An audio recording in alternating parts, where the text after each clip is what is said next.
hero on a quest to make a divided country whole. But they called his questions hate, named him a threat against the state, a hateful lie that would take a bitter toll. The comeback tour began beneath a hopeful Utah sky. What would be the final lesson he would teach? A question on the cost of all the young lives lost, but a bullet was the answer to his speech. He never used the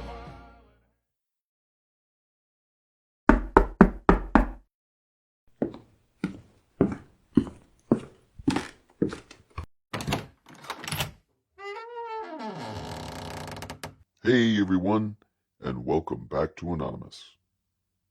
We are now on episode 7, and unfortunately my co-host is out for this one, but I am extremely excited to do this episode. Before we get into our episode though, we do have a couple announcements to make.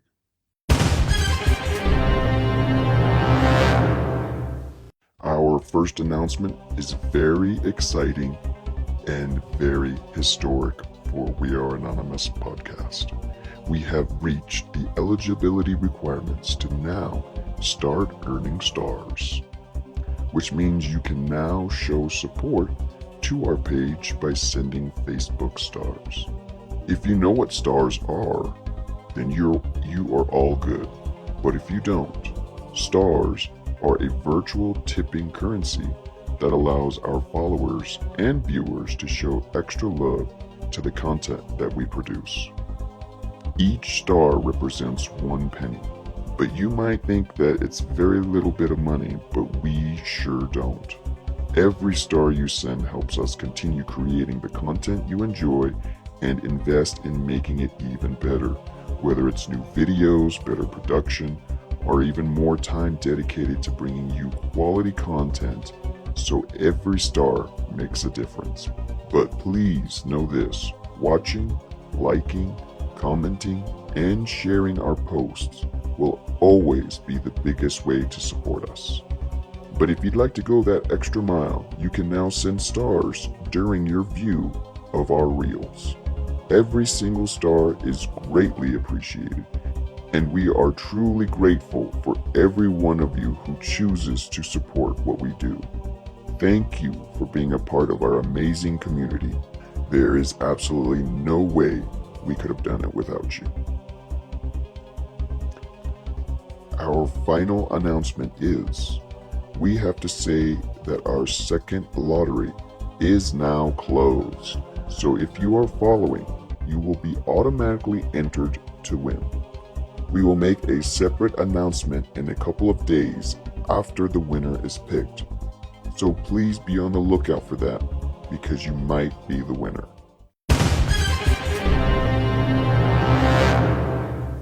Alrighty, that'll do it for the announcements. So let's go ahead and get on to our episode. Who do you see as a mentor or hero to you? Where do your loyalties lie? Go ahead and share your comments down below. Whether you wholeheartedly agree or don't, this person started a movement that seems to only get stronger and bigger. Who was this man? What did he represent? Is it true? Was he a white supremacist? Was he a racist? Was he a homophobe? Was he transphobic? Was he fascist? Was he a Nazi? These are the nicknames given to him from the people who sought to end him, literally. This may hit viewers in a negative way, but it's a discussion worth talking about. Not only will we discuss who he was, but we will also play videos that will clearly show the type of person he truly was. So if you haven't guessed it, episode number 7 is about Charlie Kirk. So let's get into it. So who was Charlie Kirk, and what did he stand for? I'm sure many people have good things to say about this man, and many people have bad things to say about this man. But before we get into the actual evidence that so many people have used as proof of his dark intentions, share in the comments your thoughts on Charlie Kirk. Was he all good? Was he all bad? Or was he somewhere in the middle? Let us know. Okay, so I'm going to take you back to October 14th, 1993, in a Chicago suburb called Arlington Heights, as Robert Willard Kirk and Catherine Smith Kirk rest in the hospital room holding their firstborn. They named him Charles James Kirk, a name that will forever be remembered, not only in the conservative movement, not only in the colleges he visited, but all over our beautiful country. CK grew up in Prospect Heights, where he attended the Christian Heritage Academy. It is also known that during his 5th grade year, he would famously commit to his faith as a Christian. Once CK graduated from CHA, he would then enter middle school in the fall of 2005, and then graduating in the spring of 2008. Alright guys, comment down below if you remember this. Do you remember that brief little window of time where you are the top dog of the school, living the life only for it to end when you step on the property of your high school? Who remembers that? Who remembers being kings of campus, then becoming a frosh, where you're booed at when you attend your high school rallies? Well, that's exactly how CK felt when he took his honorary first steps at Wheeling High School in the fall of 2008. But of course that didn't last, as he entered high school clubs like the Wind Symphony, the Marching Band, and let's not forget he is a two-sport athlete. He was the defensive lineman for his football team, and he was the forward captain of the varsity basketball team. I mean, he was actually a decently tall guy for high school play, standing at like 6'3", I believe, which is not that bad. But in my opinion, starting your political career while still in high school, that is true dedication. He knew at a very early age what he wanted to do. What were you guys doing your junior year of high school? Share with us in the comments. Were you volunteering for your state senate? Were you getting into your career also? Let us know. What were you doing your junior year? Because for me, I was definitely not thinking about my life after high school. I was just trying to enjoy my adolescence, to be honest. Well, that was CK's commitment. That's actually what got his foot in the door to politics. He actually helped successful Senator Mark Kirk, no relation, win his 2010 election. I think that specific victory set the tone for Charlie Kirk. Who remembers Charlie Kirk's successful win in 2011? CK literally got his constituents to sign a petition and also successfully boycotting the school from increasing none other than their cookie prices. I mean, that right there, he totally could have retired as a winner, no doubt about it. Boom, done deal. But that was just the beginning for Charlie Kirk. Most people would say that 2010 was his start, but I would have to disagree. What do you guys think? When do you think Charlie Kirk's career began? Was it 2010 or was it 2012? Speaking of 2012, at the young age of 17 years old, Charlie Kirk ends up writing this essay about liberal economic biases in high school AP textbooks.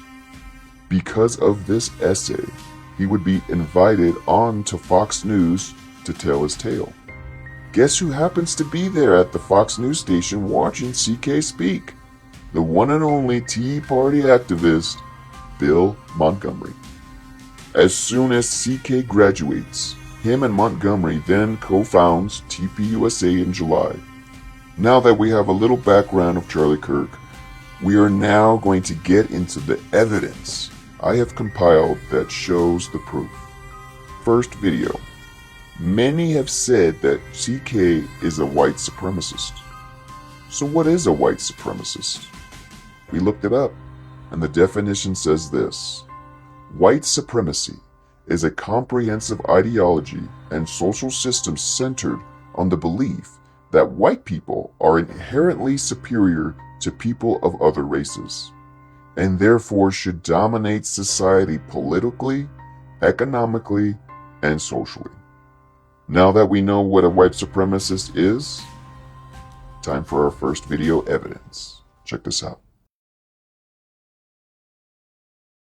I have a question, sir. Why will you not denounce Identity Evropa that planned the Charlottesville rally? Why are you failing to denounce this organization? All you have to say is, I denounce it. I have no idea who that is. You I did just not described answer it. my question. I actually did. I just described Identity Evropa. Does anyone support Identity Evropa here? Does anyone support? Okay, you support Identity Evropa? Come to the front of the line. I'd like to talk to you. If you support Identity Evropa, I'd like to talk to you. All right, so tell me why you support Identity Evropa. Because they do great things and they support white people.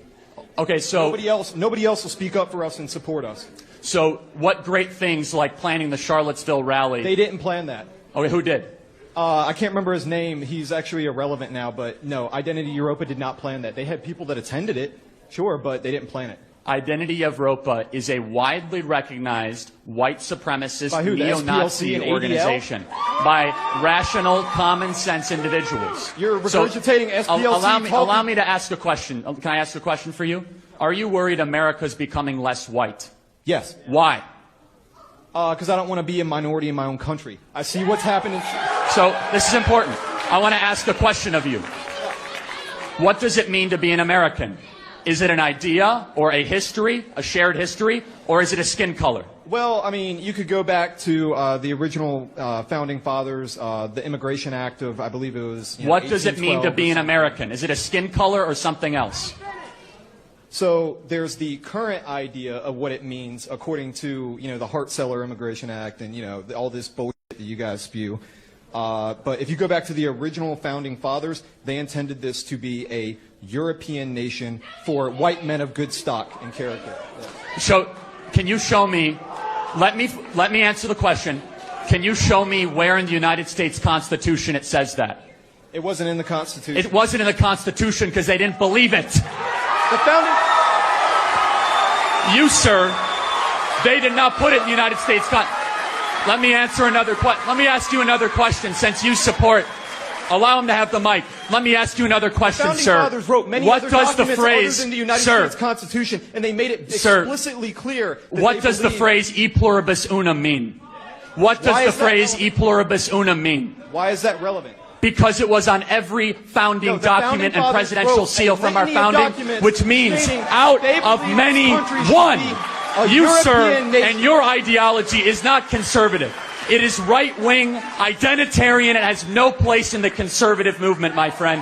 Get out of line. Get out of line.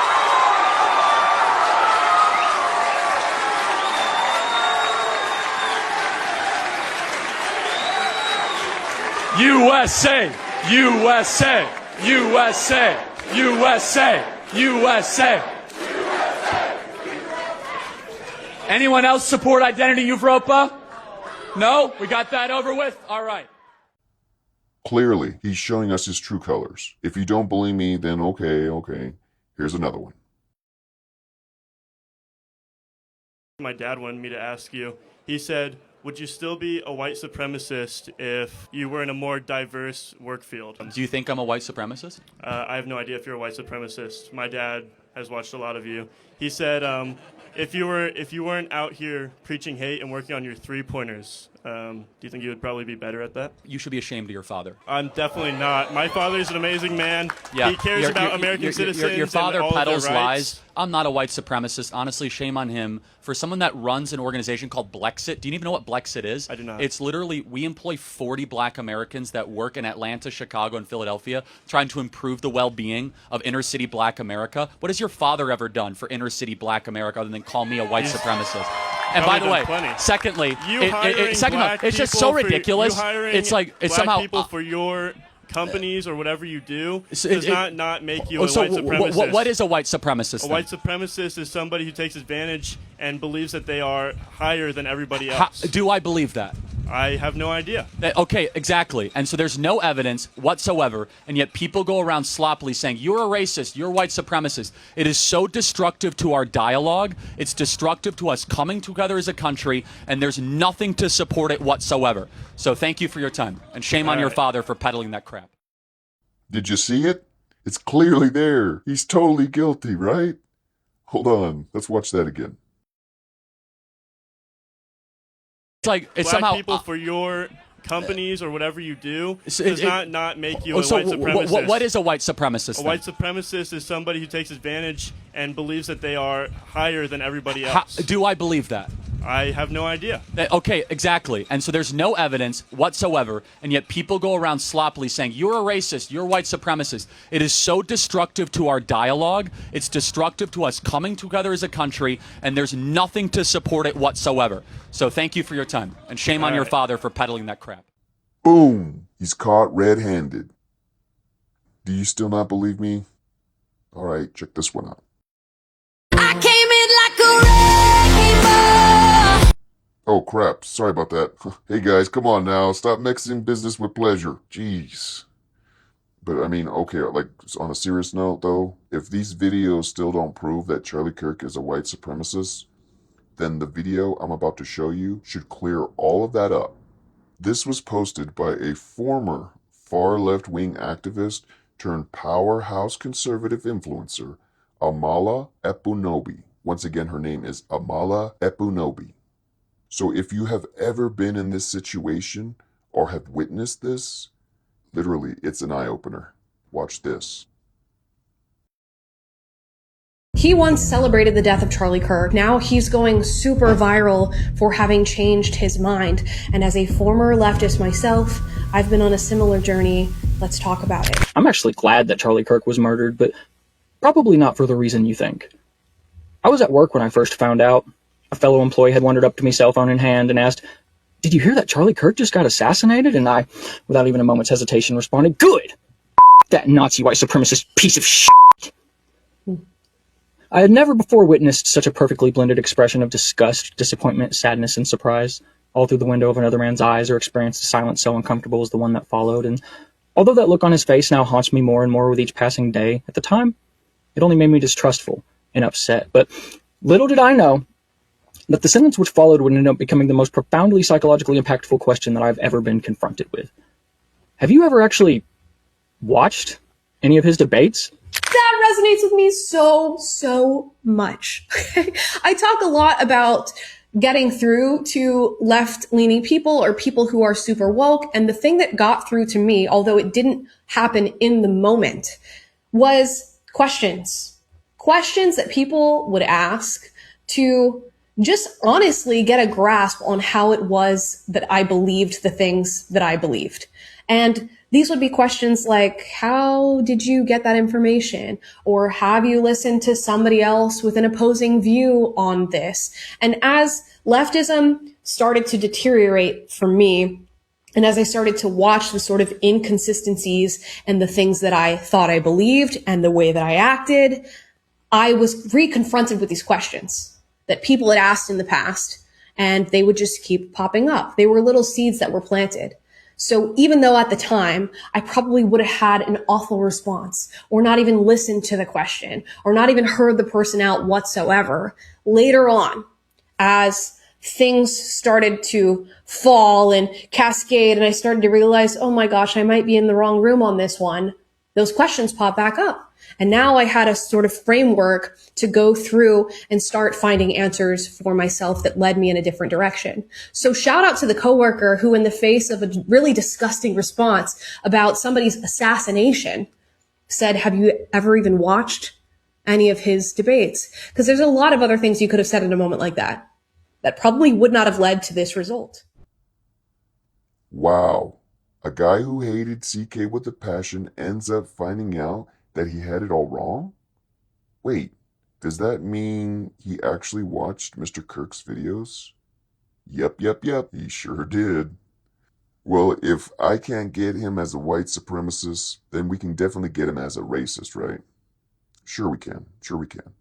Before the evidence is provided, what is the definition of a racist? I have it right here. It states, and I quote, a person who believes that a particular race is superior or inferior to another, or who harbors prejudice and practices discrimination against individuals based on their race or ethnic background. So now I want you guys to give us a comment on if this is racist, and if it is, please explain why. Because this video has been taken as racist, and it has been taken not racist. You be the judge. Check this out. What percentage of America is black? 13%, right? Yes. What percentage of the murders in America are committed by black people? I don't know the specific statistics. Yes. It's 50%. It's 60%. 60%. So maybe when you do 60% of the killings and you're 13% of America, more cops should be around your neighborhoods. But there's no cops there's not an equal number of cops in the white suburban neighborhoods Because in the there's same not as much murder. The same neighborhoods that are controlling the they have cocaine in their houses, but it's not treated the same. And this is okay, Gigi, because it really is flushing out our different worldviews. You look at cops as if they're there to catch you and get you. We look at cops as they're there to protect and serve and help us. And that's only because in this country, I mean, police used to be able to drag black people out in the streets and hose them down and sick dogs on them and tear them apart. And we never really had the conversation that where do we get away from that? We definitely had the conversation. After George Floyd, the whole country blew up under the conversation, okay? So you have a population that dads are not around, that is very, very murderous per population capita, that is very violent, more likely to be involved in gangs, and we, as conservatives look at that and we say, wait a second, like the problem is within the community. The problem is not the government, the problem is not the culture, the problem is not the history. Instead, really what needs to happen is black leadership, black pastors, and black dads need to go into the black community and say, we're better than this. Cut the killing, cut the violence. Do you know the most, one more point. Go ahead. Who is, outside of heart disease and all that, what is the #1 killer of black people in America? I know about diabetes, but... Fellow black people.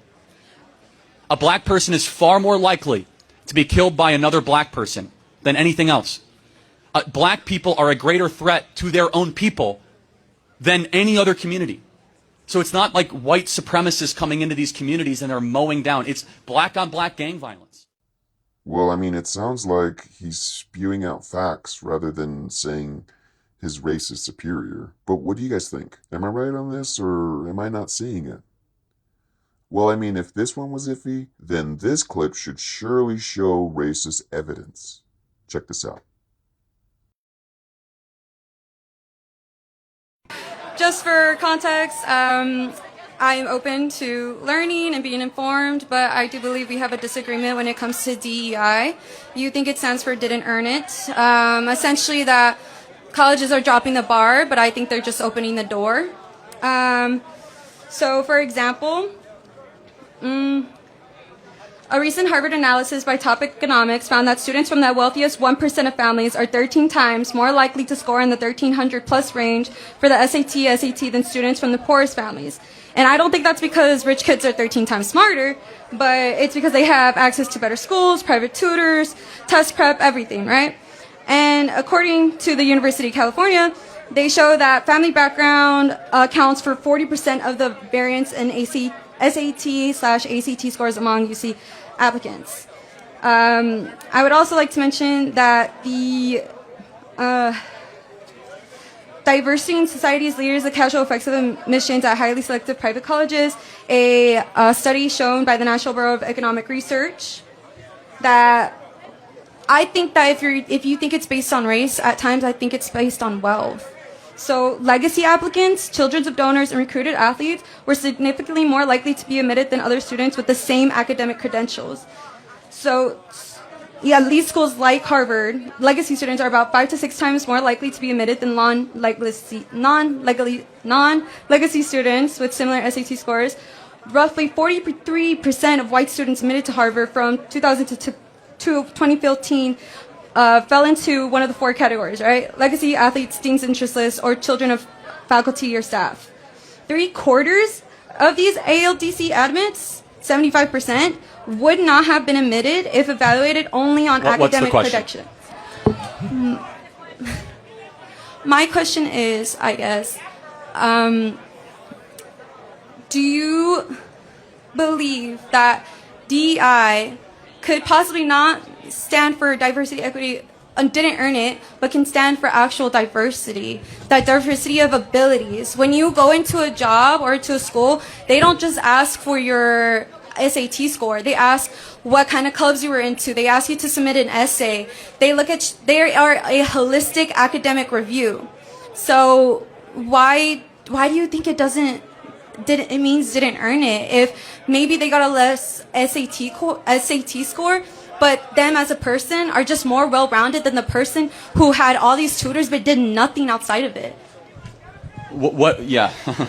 Tell me about, do you know anything about the Students for Fair Admission case, the Supreme Court case at Harvard? I would love to hear about it. Yeah. So basically at Harvard, Asian and white students, they basically got 200 to 400 points knocked off of their score versus black and Hispanic students. So it was disenfranchising white and Asian students. So if you support DEI, let's say you're in charge. Do you think that we should have all test scores be weighed the same? Or do you think that certain ethnic groups should get certain points because of their race?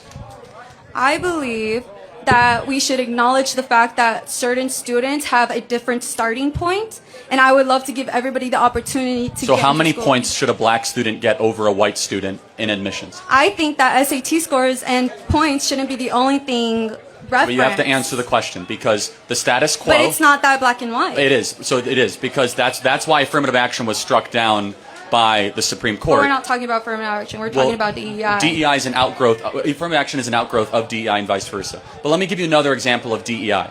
Do you think if I say to a group, let's say of Hispanic and black people, if I say you people, is that a microaggression? Say that again. I'm so sorry. If I was talking to a group of Hispanic or black people and I happen to say you people, is that a microaggression? I would think so, yes. Okay, I think that's insane. Why? Because it's not a microaggression or racism to call any group of people you people. That's DEI in practice. So you guys might know about the group of clowns in the circus group of the Dean on F America thing. They fell apart in 1 week because one black woman called Dean and Parker racist because they were associated with a woman who called a group of black women you people, and they said you did not recognize microaggression. That's DEI in practice, where you could lose your entire job and your career for one misstatement. And you just showed it to me. Like, you think that's a microaggression to say you people to a group of Hispanic and black people? We should not be policing the speech of people. Instead, we should be caring about one thing, and that's merit and merit only when we put together our institutions. But if you base it on meritocracy, like I said, you're initially bringing in wealthy people who have these tutors but aren't well-rounded. So what? That doesn't mean anything. Yes, the degree of how good your parents are matter. Yes. If you have good parents, you get something that people with bad parents don't get. That's Okay, applicable but- beyond college. But with the people who score higher, let's say they didn't do anything, they are less likely to be able to take on challenges than the Doesn't people matter. who...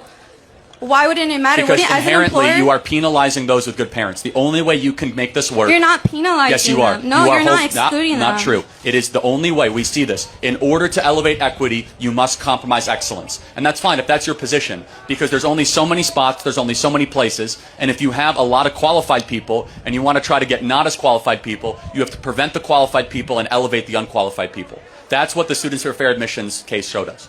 You're thinking that DEI is versus excellence? I think DEI is for excellence. Got it. If Show you me look- one institution that got better the more it embraced DEI.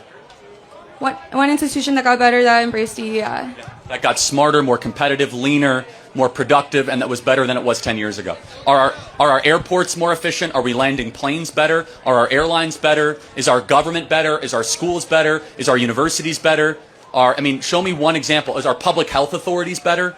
Show me one institution that's embraced DEI that has become better, more excellent than it was 20 years ago. It doesn't exist. DEI will destroy an institution from within. Let me ask you another question. When COVID happened, they removed the SAT scores, yet the graduation rates for Harvard were still the same. Do you think that because of, sorry, with that being said, since ACT wasn't even considered, schools are accepting people with the potential to succeed? Because once you get in, you're still going off the same merit as everybody else. A lot of people drop out that are, the problem with Harvard is that they now have professors, the ton of them that are saying they have to retake courses and remedial courses because these kids should never be here in the first place. And they happen to be a lot of black and Hispanic kids that were let in strictly because of the color of their skin. So I guess my question is, do you care about the racial makeup of a college? The racial makeup of a college? Like if a college was all white or all Asian, would that bother you? I think it would stop them from being able to see different perspectives and thus improve their systems and improve the quality of their operations. But why is diversity only skin color? Can't a bunch of white people also disagree? Well, think of it this way: if I like my mom went to the hospital or something, and let's say her English is good, but her Spanish isn't. Oh, her Spanish is good, but the English not so much, right?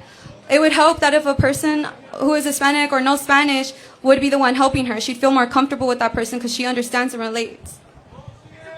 Okay. I mean, yeah, you're in America. You should learn English. I don't know what to tell you, but... No, she is... Good. I mean, I'm not trying to be insensitive or cruel. But yeah, she would rather be with a Hispanic nurse versus one that doesn't, so she could speak comfortably. As an organization, you must prioritize something. We think that excellence should be, we must have an uncompromising pursuit and commitment to excellence and not equity. And we believe the more that we embrace these mediocre, this kind of culture of mediocrity, excellence will slip. And again, I could go through, at the core, DEI wants a lot of things, including racial quotas. We don't believe in racial quotas. Our best institutions would fall apart with racial quotas. We want excellence quotas and the best and the ones that earned it to be able to get in those positions. Thank you for your good faith conversation. So, is it racist to say that blacks and Hispanics have received somewhat of an economic boost in order to enter Ivy League schools? Charlie Kirk brought up Harvard. In 2020, Harvard hired its first DEI officer, and her name was Sherry Ann Charleston. Here, take a look. This is her. So Sherry was hired on in August 2020. Then in 2023, that's when they had that famous court case. I believe it was called Students for Fair Admissions versus Harvard. I'm not quite sure if it's 100% that. You guys can fact check me. I'll throw it in the comments if I'm right or wrong. But that court case actually ruled in favor of the students for fair admissions. So then Harvard had to do a whole revamping of the DEI program. And in April 2025, our friend Sherry, you remember her, right? Sherry then got a new title. She wasn't fired. She then got a new title. And her new title is the Chief Community and Student Life Officer. But check this out. Many people would say that CK's relationship with people of a different race was for his own vanity. I don't believe that, but many people do say that. But if that were true, then why did Brandon Tatum support him? Why did Candace Owens support him? Why did Pierre Wilson? Why did hundreds of thousands of Black Americans from the TPUSA chapter support him? I mean, guys, it's just not adding up. But what do you think? Let us know. What do you think? Do you think Charlie Kirk is really racist? I don't see it, guys. I mean, I don't see it. If you guys can find another video of him being racist, we would love it. Throw it in the comments, and we will go ahead and dissect that one in its full capacity. Okay, but if we can't get any other evidence, I think we can surely say, well, I can say, many people will disagree with me, which is totally fine. But I can say right now, after watching these videos, he's clearly not racist. Okay? So that racist card is debunked. But there's one thing that the evidence will show, without a shadow of a doubt, is that Charlie Kirk is homophobic and that he is transphobic. Watch this.